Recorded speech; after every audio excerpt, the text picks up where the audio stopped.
तर मेंडेलिव्ह periodic table महत्त्वाची step मानल्या जाते क्लासिफिकेशन ऑफ एलिमेंटमध्ये मेंडेलिव्ह पिरियॉडिक टेबल.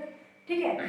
तर मेंडेलिव्ह पिरियॉडिक टेबलमध्ये किंवा या क्लासिफिकेशन मेथडमध्ये मेंडेलिव्हनं एलिमेंटची जी बेसिक प्रॉपर्टी आहे किंवा फंडामेंटल प्रॉपर्टी आहे ही ॲटॉमिक मास ठरवली होती. ठीक आहे. He decided the atomic mass is the fundamental property of element. ठीक आहे. atomic mass is the fundamental property of element. Hence त्याने काय केलं? Hence he arranged the elements in their increasing order of atomic masses. मग त्याच्यानुसार त्याने काय केलं? सर्व एलिमेंट्सला कसं अरेंज केलं? तर त्यांच्या ॲटॉमिक मासेसच्या चढत्या क्रमानुसार. ठीक आहे. जसं ॲटॉमिक मास वाढत जाईल तसं त्याने ते एलिमेंट्स काय केले? अरेंज केले. ठीक. आणि त्यावेळेस near about 63 elements were discovered. त्यावेळेस जवळपास 63 एलिमेंट्स होते. या सर्व 63 एलिमेंट्सला त्यांनी अरेंज केलं आणि अरेंज कसं केलं? In the order of increasing atomic mass. ठीक आहे. इन्क्रीजिंग ऑर्डर ऑफ ॲटॉमिक मासनुसार त्याला त्यांनी अरेंज केलं सर्व एलिमेंट्सला आणि then these elements were put up in to the periodic table. आणि त्यानंतर त्याने ते एलिमेंट्स पिरियॉडिक टेबलमध्ये पुट अप केले. आणि पिरियॉडिक टेबलमध्ये पुट अप करताना त्याने एक गोष्ट लक्षात ठेवली ते म्हणजे या एलिमेंटच्या फिजिकल आणि केमिकल प्रॉपर्टीज. त्यांनी काही फिजिकल आणि केमिकल प्रॉपर्टीजचा स्टडी केला या एलिमेंट्सच्या. जसं की डेन्सिटीज असेल, मेल्टिंग आणि बॉइलिंग पॉईंट असेल, त्यानंतर त्यांचे ऑक्साईड्स आहेत, एलिमेंटचे ऑक्साईड्स आहेत किंवा एलिमेंटचे हायड्रॉक्साईड आहे.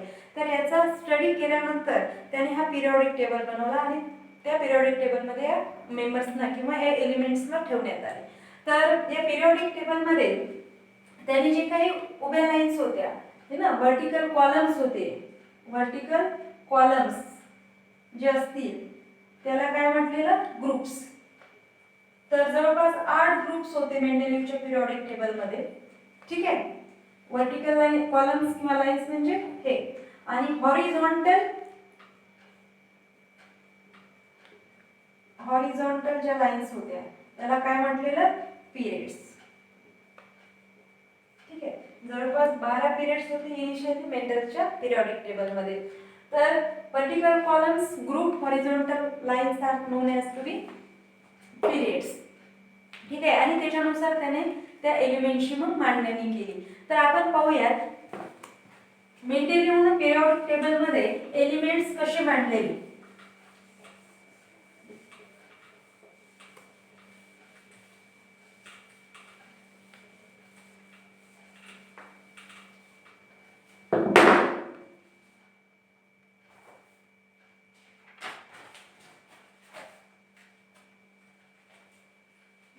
ग्रुप फर्स्ट असेल, ग्रुप फर्स्ट. तर ग्रुप फर्स्ट मध्ये त्यांनी असे एलिमेंट्स मांडले की जे एलिमेंट्स काय देतील?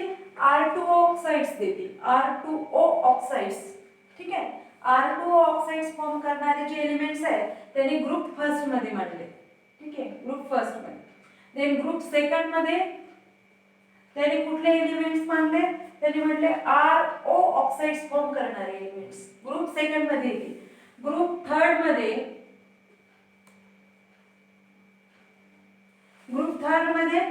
R2O3 ऑक्साइड्स फॉर्म करणारे एलिमेंट्स त्याने मांडले.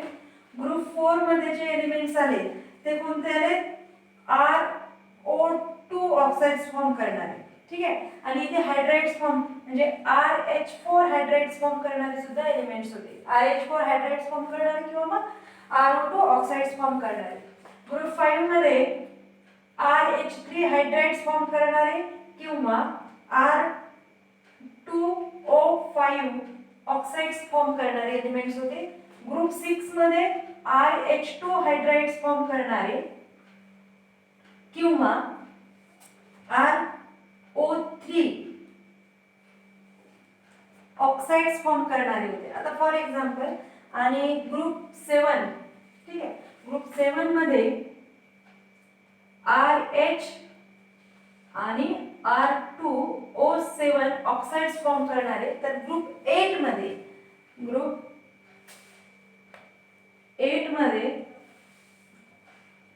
RO4 ऑक्साइड्स फॉर्म करणारे एलिमेंट्स त्यांनी मांडले. पहा एक्झाम्पल घेऊ आपण. ग्रुप फर्स्ट मध्ये कोणते होते? R2O ऑक्साइड्स फॉर्म करणारे एलिमेंट. जसे फॉर एक्झाम्पल असेल हायड्रोजन. ठीक आहे. काय फॉर्म करतो? H2O. Lithium Li2O, sodium Na2O, potassium K2O. ठीक आहे, तर हे एलिमेंट्स म्हणजे ऑक्साइड्स कसे R2O ऑक्साइड्स फॉर्म करणारे जे काही एलिमेंट्स असतील हे सर्व एलिमेंट्स त्यांनी कुठे टाकले, ग्रुप फर्स्ट मध्ये टाकले. ग्रुप सेकंड मध्ये त्यांनी कसे टाकले एलिमेंट्स, त्याच्यानंतर Cu, रुबिडियम, सिल्वर, सीएम आणि गोल्ड.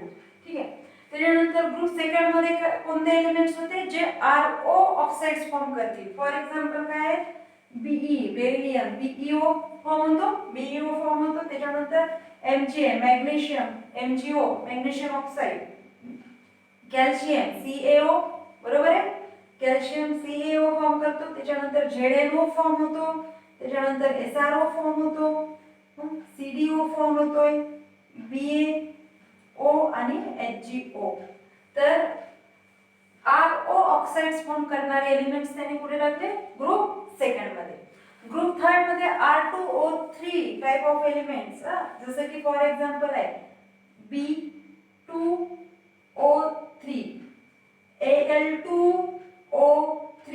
ठीक आहे, त्याच्यानंतर YT, त्याच्यानंतर इंडियम En2O3. त्याच्यानंतर त्याने काही एलिमेंट्स असे होते की ज्यांचे सिम्बॉल जे आहेत आताचे सिम्बॉल मॉडर्न पिरियोडिक टेबल मधले किंवा आता जे माहिती आहे आपल्याला नोन सिम्बॉल ते आणि हे सिम्बॉल मॅच होत नव्हते. ठीक आहे, त्यानंतर ग्रुप फोर्थ मध्ये त्याने जे काही एलिमेंट्स टाकलेले ते होते RO2 ऑक्साइड्स. तर फॉर एक्झाम्पल C12, CO2. ठीक आहे, त्याच्यानंतर SiO2, TiO2, ZrO2 zirconium, SnO2 आणि सोबतच यासोबत त्यांनी काय सांगितलं की हे एलिमेंट्स हायड्राइड्स कसे फॉर्म करतात, RH4 टाइपचे हायड्राइड. म्हणजे फॉर एक्झाम्पल CH4 है ना, SiH4, ठीक आहे, TiH4 हे असे. ठीक आहे, त्याच्यानंतर R2O5 ग्रुप 5 मध्ये त्यांनी टाकले एलिमेंट्स की जे काय फॉर्म करतील R2O5 टाइप्सचे ऑक्साइड्स फॉर्म करतील. फॉर एक्झाम्पल कोणते होते मग त्याच्यात N2O5, ठीक आहे, नायट्रोजन, P2O5 फॉस्फरस, ठीक आहे, P2O5 व्हॅनेडियम, AS2O5. ठीक, ग्रुप 6 मध्ये त्यांनी टाकले RO3 टाइपचे ऑक्साइड्स फॉर्म करणारे एलिमेंट्स आणि RH2 टाइपचे हायड्राइड्स फॉर्म करणारे एलिमेंट्स जसे की OH,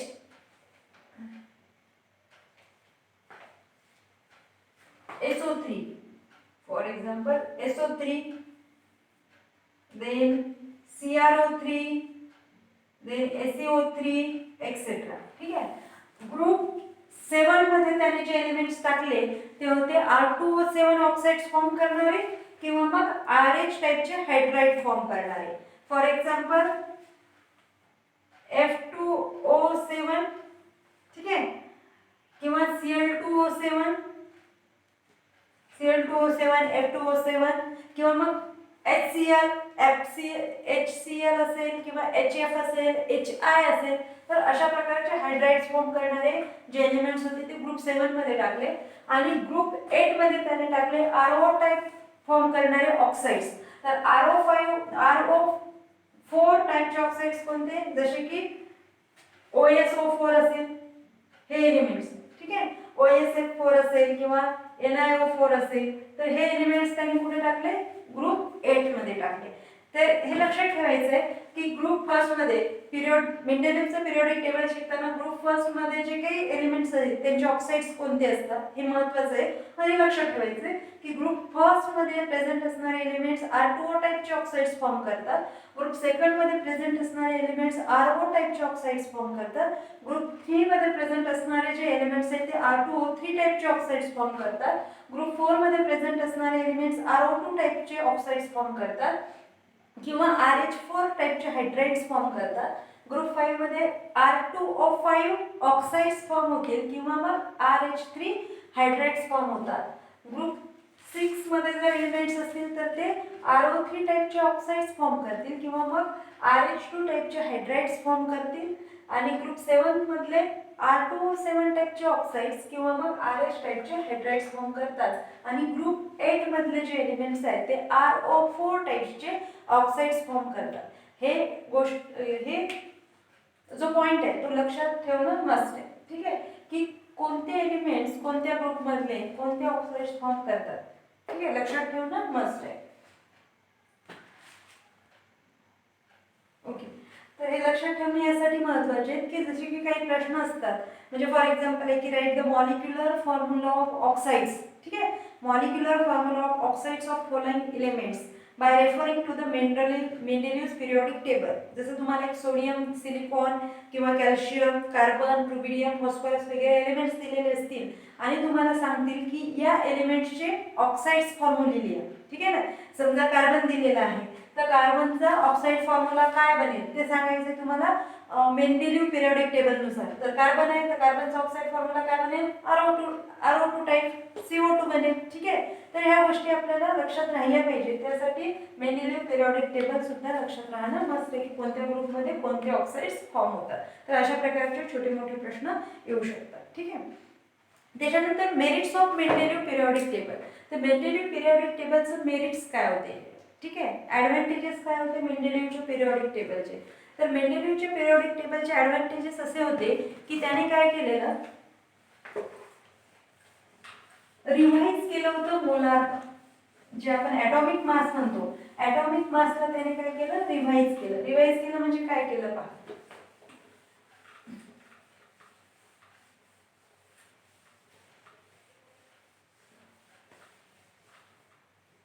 जसे की बेरियम